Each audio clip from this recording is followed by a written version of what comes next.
রুশ president Vladimir পুতিনের Novgorod অঞ্চলের বাসভবনে ইউক্রেন ড্রোন হামলা চালিয়েছে বলে দাবি করা হয়েছে। তবে কিয়েভ দাবি সরাসরি অস্বীকার করেছে। রুশ পররাষ্ট্রমন্ত্রী সের্গেই ল্যাভরভের তরফে পুতিনের বাসভবনে হামলার দাবি করা হয়। তিনি বলেছেন, ২৮ থেকে ২৯ ডিসেম্বরের মধ্যে ইউক্রেন ৯১টি দূরপাল্লার ড্রোন দিয়ে পুতিনের বাসভবনে হামলা চালিয়েছে। তবে এতে বাসভবনটির কোনো ক্ষয়ক্ষতি হয়নি।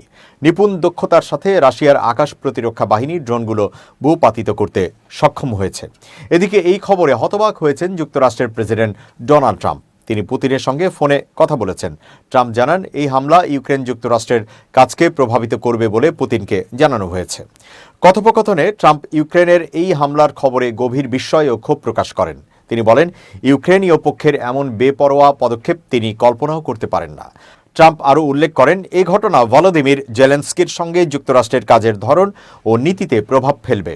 একই সঙ্গে তিনি বলেন, ঈশ্বরকে ধন্যবাদ যে যুক্তরাষ্ট্র ইউক্রেনকে টমাহক ক্ষেপণাস্ত্র দেয়নি।